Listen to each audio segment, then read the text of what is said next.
jërë ngeen jëf mbokk yi ci ànd bi ak ñun ci AGT News dal leen ak jàmm. fan yii yëpp werante bi bëri woon na lool ñeel Pastef naka la nar a tànnee ay candidatam jëmale ci élection palum député yi nga xam ne ñi ngi ko war a amal le 17 novembre 2024 ci lu ni mel nag am na benn lettre circulaire boo xam ne daal dinañ koy fësal boobu lépp lettre nag lañ leen bëgg a jàngatal waaye bu leen fàttee aimé vidéo bi partagé ko ngir ñu bëri mën cee jota ndax dafa concerne képp koo xam ne bëgg nga doon candidat biir Pastef jëmale ko ci yooyu la jongante kon ñëpp war nañ cee mën a jota. Objet, modalités et conditions de candidature pour les listes départementales au scrutin majoritaire des élections législatives du 17 novembre 2024 maanaam lettre bi li ko tax a jug mooy wan képp koo xam ne bëgg ngaa doon candidat naka nga war a def ak yan condition nga war a réunir ngir mën a bokk ci ñi nga xam ne ñoom la ñuy tabb ñu bokk ci liste ya ngir jongantey palum député yooyu di am bésub 17 novembre 2024 article 1er délai de dépôt des candidatures maanaam ci ban diir la ñu mayee ñu daal di déposer candidature yi. Les candidatures au poste de député pour les listes départementales au scrutin majoritaire en vue des élections législatives du 17 novembre 2024 sont ouvertes du vendredi 20 septembre au dimanche 22 septembre 2024 à minuit maanaam dépôt yooyu la candidature ñeel poste député yooyu ubbi nañ ko ajjuma yemboo ak ñaar fukki fan ci weerub septembre jëm dimanche ñaar fukki fan ak ñaar ci weerub septembre te ca bés boobu dañ koy wéyal ba minuit daal di jot. Article 2 procédure d'investiture au niveau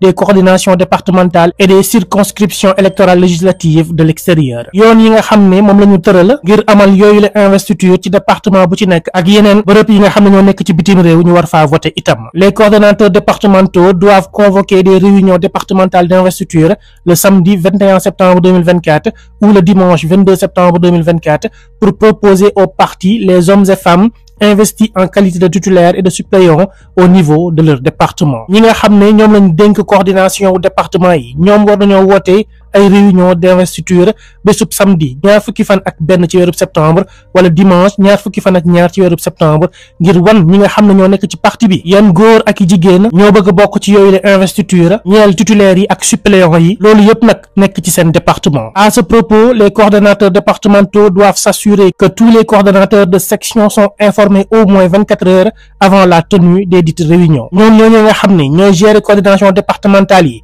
war nañoo fexe ba ñu dénk section yi ñu koy gérer ñu yëgal leen mbir mu nu mel 24 heures avant maanaam benn bés laata ñuy amal yooyu les réunions. À l'issue de ces rencontres, les coordonnateurs départementaux au Sénégal ou toute personne désignée pour les suppléer au cas où ils sont candidats devront envoyer au secrétariat général du parti au plus tard le lundi 23 septembre 2024 leur procès verbal qui doit obligatoirement mentionner les consensus obtenus et le cas échéant les désaccords enregistrés. ñoom nee nañ ndaje yooyu nga xam ne war nañ koo amal coordonnateurs départementaux yi nekk ci Sénégal gi yëpp wala képp koo xam ne jël nañu la nga war a nekk ci liste suppléant bi bu fekkente ne moom coordonnateur bi dafa doon candidat war nañoo envoyer secrétariat général bu parti bi lu mu yéex altine yemboo ak ñaar fukki fan ak ñett ci weerub septembre 2024 procès verbal bi nga xam ne dañ cee war a def obligatoirement ne ñoom déggoo nañ ci li nga xam ne moom la ñu doon réunion wala boog bu dee am na ci ay mbir yu ñu d'accordul itam nañ ko dugal ci biir. Dans la diaspora, il est demandé aux sections pays ex-coordination de pays de soumettre au moyen de procès verbal leur proposition d'investiture au point focal de la circonscription électorale législative. ñu nekkee ci diaspora bi nag ñoom dañoo war a jébbal point focal bi nga xam ne moo nekk ca bërëb ba leen wër dañu war faa tabbee ab candidat ñeel yi la jongante waaye lépp nañ ko jaarale ci li ñu woowee procès verbal maanaam benn këyit buy xaatim lépp loo xam ne ñoom tënk nañu ko ñoom ñu nekk ci section pays dañu daan ko woowee coordination pays. Ce dernier, après avoir entamé des conciliations avec les candidats proposés par leur section pays, transmet ses conclusions au secrétariat national à la diaspora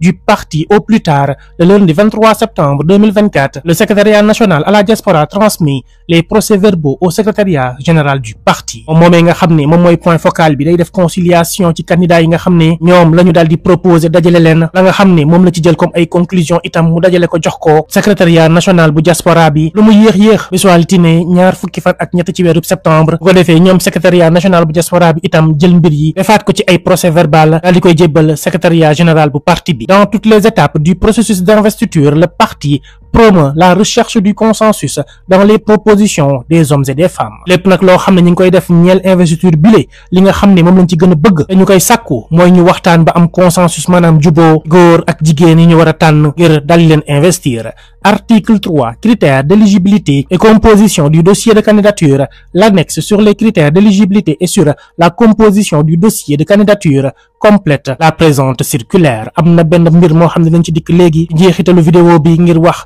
kenn ku ci nekk lan nga war a daal di matal ngir doon candidat ak itam dossier bi ngay joxe lan ak lan moo ca war a nekk. article 4 mise en œuvre naka la ñuy doxalee mbir mi. Le secrétaire général du parti, le secrétaire national à la massification et à la vie militante, le secrétaire national chargé de la diaspora, le secrétaire national chargé des opérations électorales, les coordonnateurs départementaux et de section pays sont chargés, chacun en ce qui le concerne, de l'exécution des présentes mesures. ñooñu nga xam ne ñëpp lim nañu leen fi ñu doon ñoo xam ne ñoo yor ay ndombal tànk ci biir parti bi ñoom la ñuy sàkku lii di ay ndogal ñu jël ko ñu xool naka la ñuy defa kenn ku ci nekk ca la war a nga matal ko ba mat sëkk comme ni ñu ko dal di waxee. Annexe bi ñu leen doon wax nag moo ñeel conditions d'éligibilité et composition du dossier de candidature. Les candidatures au poste de député sur la liste majoritaire en vue des élections législatives du 17 novembre 2024 sont ouvertes du vendredi 20 septembre au dimanche 22 septembre 2024 à minuit. Comme ni leen ko waxee sànq tijji nañ li nga xam ni moo ñeel candidature yi. Pour être candidat à la candidature,